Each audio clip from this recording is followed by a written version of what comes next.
Hello everyone and welcome to Geopolitical Trends. My name is David Oualaalou. So good to be with you as always. President comedian Zelensky hints at withdrawal from Bakhmut while on a visit to Poland. Is finally the president, the comedian Zelensky, ready for peace talks with the Russians? In this video, I'm going to provide you my assessments and place this within the context of global security. Before I do this, I'd like to extend my thanks to the channel's members and supporters and to you subscribers. And if this is your first time landing on this channel here, please make sure to subscribe and smash that notification button so you will be notified every time I upload a new video. And thank you all for your support. Ukrainian President, comedian Zelensky that is, said on Wednesday, just today as a matter of fact, by the time you watch this video, it will be about 2 or 3 days. He said that his country forces face a very difficult situation in the eastern city of Bakhmut. Yeah, we all know what it means. You know, it's because Bakhmut is gonna fall. And this is why makes you wonder why President comedian Z will all of a sudden go to Poland and make this announcement. So he told basically during a conference, a news conference that is with the Polish President Duda, that, and I put this in quote, Ukrainian forces sometimes advance slightly in Bakhmut, but we're soon forced back by Russian forces. But we're still in the city and the enemy does not control it. End of quote. Which is not true. What he's saying versus what the reality on the ground, it's completely different story. So, and just by the way, to let you know where Bakhmut is, a little bit of geography here. Bakhmut is in Ukraine, eastern Donetsk region, which is already under the Russians' control. But actually, it's not under control. It's a sovereign entity or enclave, if you will. So, and the region itself is the Donetsk, that is witnessing one of the longest and bloodiest battle of the conflict since Russian special military operations in Ukraine started about 2 years ago. So, and now it's in the second year. So it's become a foregone conclusion. You know, like I said last time, if the president, comedian Z, or the West for that matter, think that the Russians are going to turn back the territory they gained, they are mistaken. There is no return. That's about it. So in what appears to be sort of a reference to the idea of withdrawing from the city, President comedian Zelensky said, and I quote, "For me, the most important thing is not to lose our soldiers. And of course, if events flares up more often at some point, and there is a risk that we will lose our soldiers because of the siege, of course, the military commanders there will make the right proportionate decisions." End of quote. Well, you can just see from the statements, he is not, doesn't have a grasp or understanding of really the gravity of the situation here, you know, because he went into this without even having a background, military or otherwise, because he's been pushed into all this. You know, do you blame the guy? No, he's been pushed into it. That's why when he is talking like this, it's just nonsense. And this is why I just don't see how the Russians are going to turn back those territories that they've gained, the 4 regions on the eastern part. There is no way. No. And even during his visit, while he's still in Poland as we speak, the Polish president, his name is Andrzej Duda, announced during the press conference that Poland is ready to hand over to Kiev, and get this guys, and I put this in quote, in the near future, its entire fleet of Soviet MiG-29 fighter jets. Yeah, even the Polish president, he just being told what to say and do.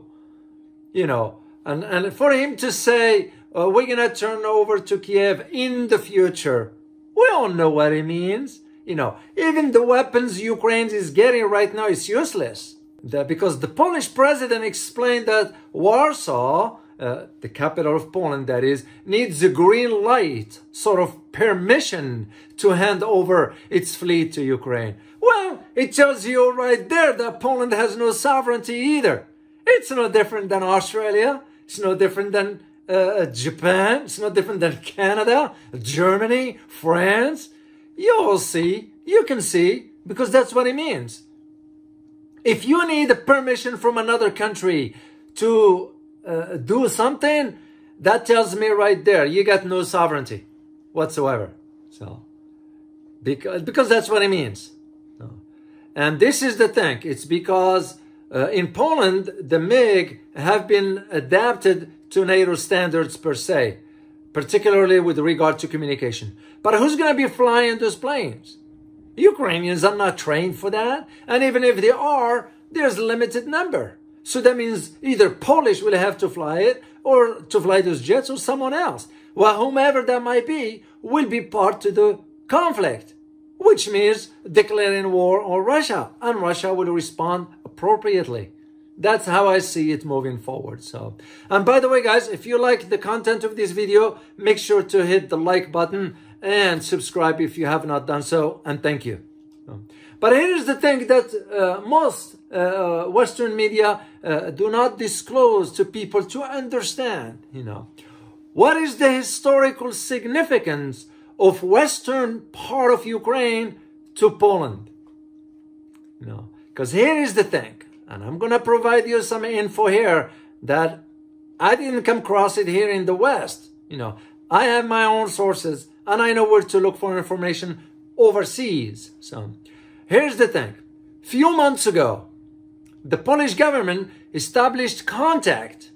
And guess with whom they established contact? With Ukrainian opposition leaders. And the purpose of it was to propose the deployment of a peacekeeping force in the west of the country. They didn't say the deployment of peacekeeping around the country, in the western part of Ukraine. And the proposal is not without ulterior motives. Yeah, because here's the thing. During the inner war period, Poland, when I say inner war, I'm referring to a few decades back. Poland has occupied Western Ukraine to protect it from what they called at the time Bolshevism, you know. So Poland then annexed these territories in Western Ukraine in an agreement with the Soviet Union back then, the USSR. So this is the historical snapshot that the Western media is not disclosing. It was during the Poland's occupation of Western Ukraine that the Banderites were formed, because in 1934, Stepan Bandera organized on behalf of the German Gestapo, of which he was already a member, the assassination of the Polish Interior Minister, Bronisław Przejrzycki, who had this former Minister of Interior, who cracked down on the Ukrainian terrorists on the basis of collective responsibility. So, if we are to take the historical facts of this and historical claim of Poland for Western Ukraine, Poland initiative by having this peacekeeping mission, it wasn't about peacekeeping. It's about ensuring that since Ukraine might not be back to what it was, Russians going to take the eastern part and Poland will take the western part, which means Ukraine will become just a landlocked right there. So Poland initiative opens up the door for other countries with similar historical claims, like Hungary and Romania, to lay claims on other parts of Ukraine, because that's what it was historically. That is what's not been reported in the Western media here.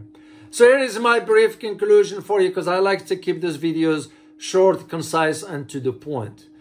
The situation is now more complex than ever before, given how NATO, just yesterday, admitted its 31st member, Finland, to the alliance, And of course, by joining NATO, Finland now dug a hole for itself.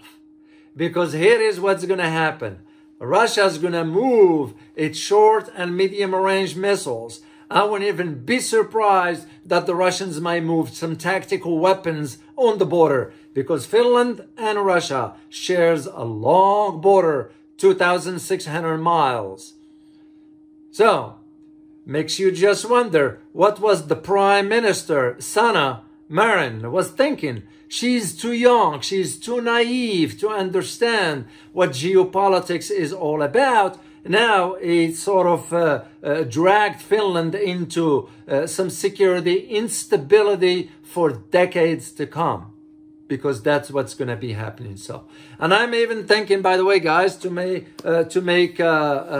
some live stream discussion about this topic. Let me know your thoughts. And let me know your questions on this. And if you like further discussions on it, we'll expand on it during a live stream. So, and I'll do it this coming weekend here. So, well, as always, guys, remember, geopolitics impact your daily life in more ways than one. Till next time, guys. Bye-bye.